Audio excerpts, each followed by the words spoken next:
Welcome back to Rough Country Farming. Hope you guys are having a great day. It is May 4th and the sun is shining, finally.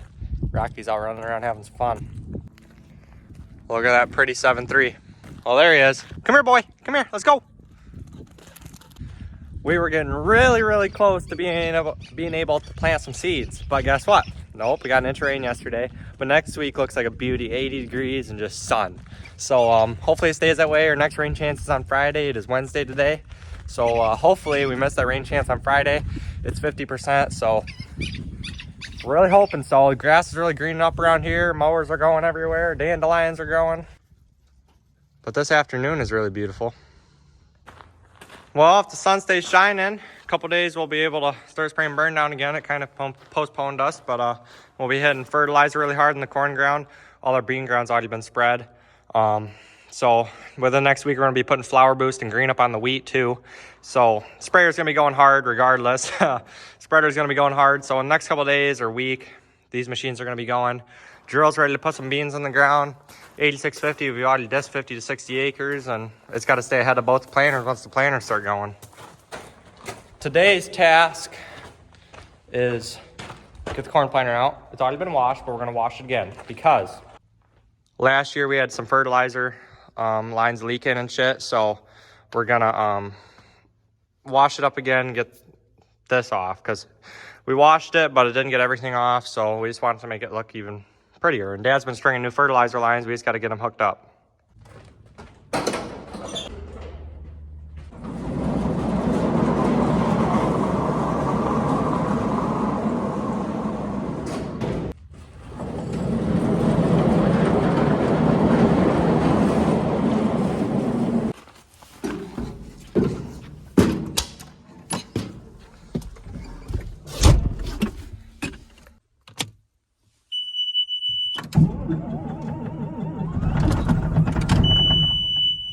Ooh, she's cold.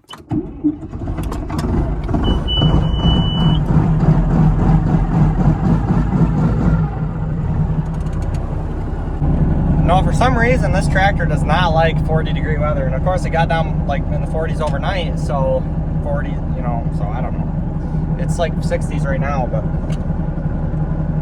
she is not a fan of the 40-degree weather, believe it or not. Backing her out we go. Oh yeah, you guys get the watch. Go in the A range, bitch. Ugh. It'll buff. Out we go. Basically what I was saying is you can't be a bitch to shift this. You gotta use some muscle. I forgot to tell you guys, we're gonna be uploading just about every day we can, so hopefully daily this spring. I'm trying to hold my camera here. It's getting a little floppy on me. Whoa!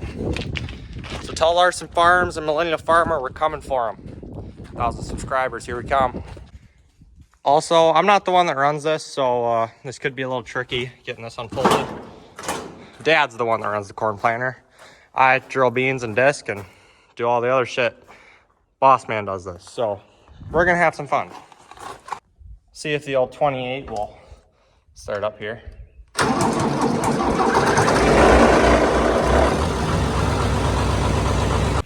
Now I think before we get the corn planter all the way out here, I think we're gonna move the old farm truck right there and put it up next to my 7.3. That way we're not working on shit, and wash the corn planter and Dad can work on the hoses when he gets home.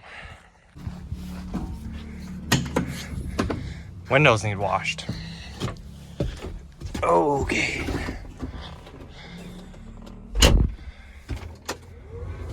Hopping in the old spaceship. Come on now. There we go. We might get to see this view this spring. Dad's been working 6 days a week, so we might.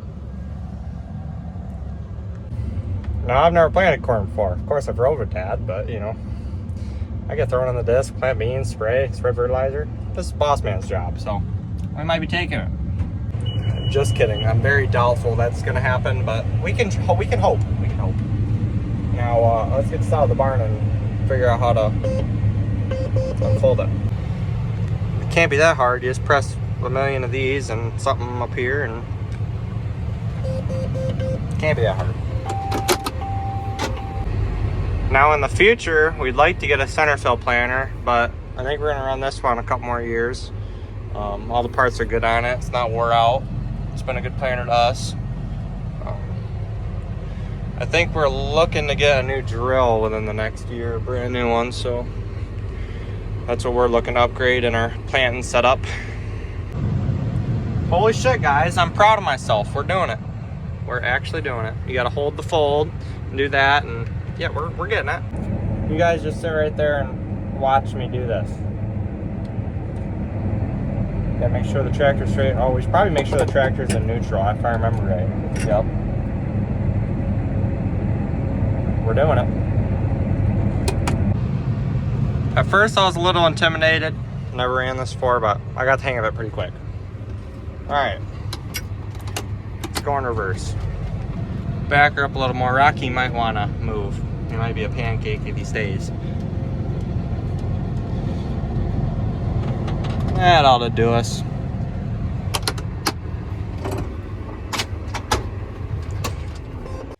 Oh hey, there's my lunchbox that's been missing for 6 months. Go figure. Alrighty, so I'll tell you what we got to do to this. This planter needs greased. We have all the boxes ready and the meters on. We had the meters calibrated. We put them back on the boxes. All we got to do is put the boxes on these row units, hook the vacuums up and everything, and that'll be ready.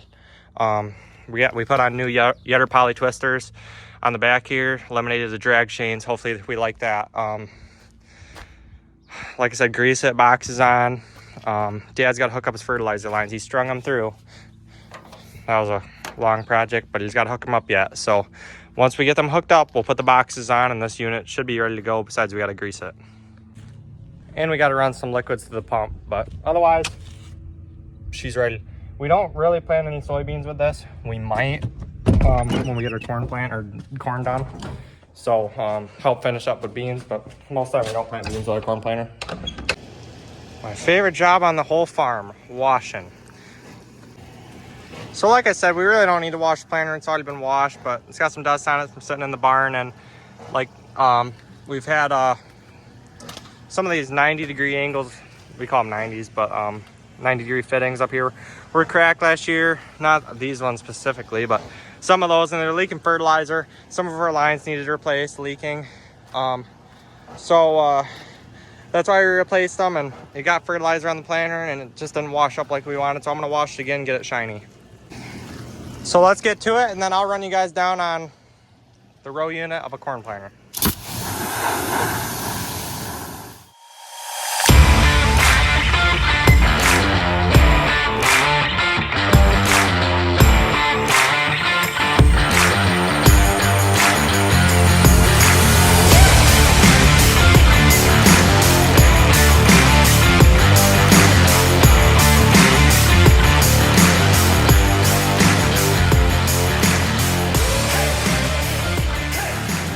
Dad got home, he's putting boxes on the corn planter. He's running the fan right now. See a bunch of dust flying, but I smacked my big old chrome stack here on a branch. It's only 2 inches higher than the one that was on it before, the old stack. But see, this is a 5-inch outlet. We got a 5-inch chrome stack laying around. Cut it. So, well, you need a 6-inch to go over the 5, but we didn't. We don't have one. So what we did, took a torch, cut like 6 slots in it, widened it out, and smacked it with like a big ass branch the other day, and it knocked it sideways. So I said, fuck it. We're putting a bunch of self-tappers around it, and she'll be good. I don't want a big kink to it, but I want some. Yeah, you have to cut off a little bit though. Cut some of that and put a hose clamp, and that should be done. It's my mom's birthday, so after I got done messing with that chrome stack on the 8650, we went out to dinner, mowed the part of the lawn before we went, and now we're back and Dad's working on the corn planter. He got all his boxes on and hoses hooked up to him, and we got one of the rows for fertilizer done. As you've seen in the last clip, he figured it out how he wanted to do it, so that's what we're going to do for the rest of them, probably this weekend. Today's Wednesday, so it's supposed to be cloudy tomorrow. I might dick with it, but then Friday we got a chance of rain, so it'll probably be this weekend before we get this out and dick with it again. It'll probably be another hour working on it, and then it'll be done, and we got to grease it. Drill's ready to go, so everything will be ready. We ain't gonna be planting this weekend anyway, but next week we will be planting. Oh, and quick before we tune out of the video, let's run through a corner real quick. Here, we got the row cleaners up front. This gets trash and clumps out of the way. Knocks out of the way of the row unit. Then we got right here is our fertilizer openers right here. This drops our in-furrow down, okay? Then we got, oh, not our in-furrow, our 2x2, my bad. We just put new 2x2 lines. This drops our 2x2 down. Then we got back here, then we got our seed openers. This drops the seed in the ground, and our in-furrow, we got another fertilizer going down right with the seed. Helps the seed kick up out of the ground faster. We call that in-furrow because it goes in the trench with the seed. Here we got our gauge wheels. We got them set right here. This sets the depth of them, and that's our seed placement depth. We can change that. Then we got back here our closing wheels. We just put Yetter poly twisters on. They're spike closing wheels. Supposed to help with sidewall compaction, get rid of that, and it's just supposed to level up the seed trench better, and like I said, eliminate sidewall compaction and make it better for the plant. So, and we got that adjustment here to how much pressure we want on these. Right now we got in the middle none. When you put your planter away after you're done with it, you like to take the pressure off the springs because you don't want your springs to be stretched out. We're probably running it right in the second one down. Not too much pressure, but enough to, I don't even know how to say it, like mellow up the ground. There we go. Anyway, guys, see you in the next one, guys.